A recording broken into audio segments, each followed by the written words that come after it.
એક વાક્ય કે ખાલી જગ્યાના ઉત્તર આપો। પહેલો પ્રશ્ન, તાપમાનનો આંતરરાષ્ટ્રીય એસઆઈ એકમ કયો છે? તો જવાબ આવશે કેલ્વિન।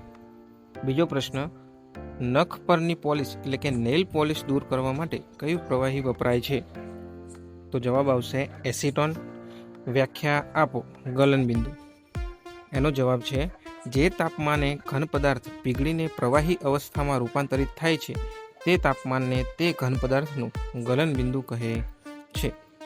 ત્યાર પછી ચોથા નંબરે વ્યાખ્યા આપો ઉત્કલન બિંદુ। તેનો જવાબ છે એક વાતાવરણ દબાણે જે તાપમાને પ્રવાહી ઉકળવા લાગે છે તે તાપમાનને તે પ્રવાહીનું ઉત્કલન બિંદુ કહે છે। પાંચમો પ્રશ્ન, નીચે દર્શાવેલા તાપમાનને કેલ્વિનમાં ફેરવો। આપણને તાપમાન આપેલું છે -173°C। તો જવાબ આવશે જ્યારે આપણે કેલ્વિનમાં ફેરવીએ છીએ ત્યારે 273 ઉમેરવાના। તો -173 + 273 = 100 કેલ્વિન। ત્યાર પછી છઠ્ઠો પ્રશ્ન, હવામાં રહેલી પાણીની બાષ્પની માત્રાને શું કહેવાય છે? તો જવાબ આવશે ભેજ। કદ માપવા માટે સામાન્ય રીતે વપરાતો એકમ કયો છે? જવાબ આવશે લીટર અથવા ઘન મીટર એટલે કે મીટર ક્યુબ। આઠમો પ્રશ્ન, ઘનતા શોધવા માટેનું સૂત્ર કયું છે? તો જવાબ આવશે ઘનતા બરાબર દળ ભાગ્યા કદ। નવમો પ્રશ્ન, બરફનું ગલનબિંદુ કેટલું છે? તો બરફનું ગલનબિંદુ 273.15 કેલ્વિન અથવા 0°C થશે। અહીંયા આપણને કેલ્વિન અને સેલ્સિયસ બંનેમાં આપેલું છે, તો ધ્યાન રાખવું।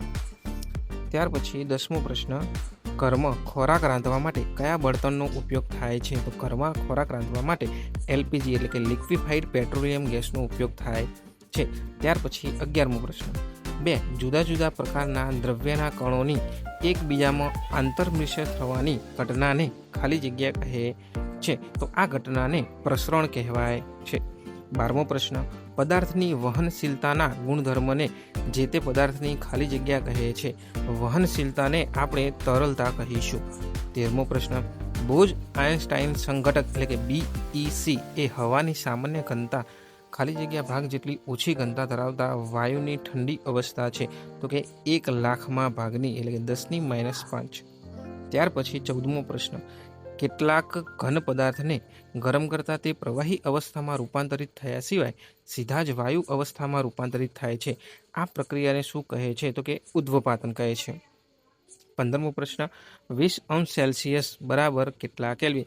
તો 20°C બરાબર 293 કેલ્વિન થશે। ઘનતાનો એસઆઈ એકમ શું છે? હમણાં આપણે આગળ જોયું ઘનતા એટલે દળ ભાગ્યા કદ, તો દળનો એકમ થાય કેજી અને કદનો એકમ થાય મીટર ક્યુબ। તો આ બંનેને ભેગો કરીને કેજી પ્રતિ મીટર ક્યુબ એ આપણો જવાબ થશે। 17મો, એસીટોન સ્પિરિટ જેવા પદાર્થોને હથેળી પર મૂકવાથી હથેળી ખાલી જગ્યા અનુભવે છે? તો કે ઠંડક અનુભવે છે। જ્યારે કોઈ પણ પ્રવાહીને તેના ઉત્કલન બિંદુથી કોઈ પણ નીચા તાપમાને ખુલ્લા પાત્રમાં રાખવામાં આવે છે ત્યારે ખાલી જગ્યા પ્રક્રિયા થાય છે, બાષ્પીભવનની પ્રક્રિયા થાય છે। 19મો, ખાલી જગ્યાને ઊંચા દબાણે સંગ્રહિત કરી શકાય છે અને તે ઉધ્વપાતી પદાર્થ પણ છે। તો ઘન કાર્બન ડાયોક્સાઇડ જેને આપણે સૂકો બરફ કહીએ છીએ। 20મો, પદાર્થનો એવો ગુણધર્મ કે જેના દ્વારા પદાર્થ પોતાના આકાર અને કદ જાળવી શકે છે તેને ખાલી જગ્યા કહે છે? તો તેને દ્રઢતા કહેવાય। 21મો પ્રશ્ન, દ્રવ્યના કણો એકબીજાને આકર્ષે છે કારણ કે તેમાં રહેલું ખાલી જગ્યા કણોને એકબીજા સાથે જકડી રાખે છે। તો કે આંતર આણ્વીય આકર્ષણ બળ જે કણોને એકબીજા સાથે જકડી રાખે છે। 1 ATM બરાબર કેટલા પાસ્કલ થશે? તો કે 1 ATM બરાબર 1.0 × 10⁵ જેટલું પાસ્કલ થશે। ત્યાર પછી થોડા આપણે ખરા ખોટા જોઈએ છીએ।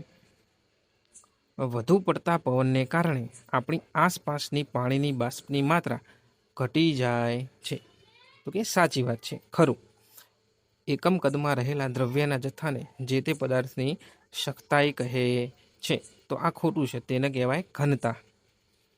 તરવૈયાઓ સ્વિમિંગ પુલ અથવા નદી અથવા તળાવમાં પાણીના પ્રવાહને કાપીને આગળ વધી શકે છે। અહીં દ્રવ્યનો પ્રસરણનો ગુણધર્મ જોવા મળે છે, ખોટું। કણો વચ્ચે ખાલી અવકાશનો ગુણધર્મ જોવા મળે છે। વાયુના કણોની ઝડપી ગતિ અને કણો વચ્ચેના ખાલી સ્થાનને લીધે એક વાયુનું બીજા વાયુમાં પ્રસરણ ખૂબ જ ઝડપથી થાય છે. તો આ સાચું છે. પ્રવાહી અને વાયુની સરખામણીમાં ઘન અવસ્થાની ઘનતા સૌથી વધુ હોય છે. તો એ પણ સાચું છે. કોઈપણ ઘન પદાર્થના ગલન દરમિયાન હંમેશા તાપમાનમાં ઘટાડો થાય છે. ખોટું છે. તાપમાન હંમેશા અચળ રહે છે. 29મું, કેલ્વિન તાપમાનમાંથી અંશ સેલ્સિયસ તાપમાનમાં ફેરવવાનું સૂત્ર C બરાબર K + 273 છે. ખોટું છે. અંશ સેલ્સિયસમાં ફેરવવા માટે કેલ્વિનમાંથી 273 બાદ કરવા પડે. 30મું, કોઈપણ વાયુનું દબાણ વધારવાથી અથવા તેનું તાપમાન ઘટાડવાથી તેનું પ્રવાહીમાં રૂપાંતરણ થાય છે. ખરું. 31મું, પાણીની બાષ્પીભવન ગુપ્ત ઉષ્મા ગરમ સપાટીને ઠંડી બનાવે છે. ખરું.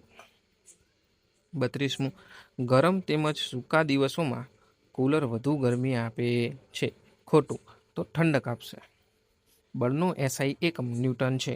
ખરું. પ્રવાહી પદાર્થના ઉત્કલન દરમિયાન હંમેશા તાપમાનમાં વધારો થતો જોવા મળે છે. ખોટું. તાપમાન હંમેશા અચળ રહે છે. પછી ગલન દરમિયાન હોય કે ઉત્કલન દરમિયાન હોય, તાપમાન અચળ રહેશે. 35મું, સપાટીનું ક્ષેત્રફળ વધવાથી બાષ્પીભવન દરમાં ઘટાડો થાય છે. ખોટું છે. ક્ષેત્રફળ વધે તો બાષ્પીભવન દરમાં હંમેશા વધારો જ જોવા મળે, એટલે કે ઝડપથી બાષ્પીભવન થાય. 36મું, કોઈપણ દ્રવ્યની અવસ્થામાં થતા પરિવર્તન દરમિયાન તેનું તાપમાન અચળ રહે છે. ખરું છે. 37મું, એસિટોન જેવા પ્રવાહીને હથેળી પર મૂકવાથી હથેળી ગરમીનો અનુભવ કરે છે. તો આ ખોટું છે. હથેળીમાં ઠંડક અનુભવાશે. ત્યાર પછી આપણે કેટલાક જોડકા જોઈએ છીએ. પહેલું છે ઘન. તો ઘન પદાર્થ છે બરફ, ગોલ્ડ, કોપર. પ્રવાહીમાં આપણે બેન્ઝીન લઈ શકીએ, આલ્કોહોલ લઈ શકીએ. વાયુમાં સંકુચિત કુદરતી ગેસ અને એમોનિયા.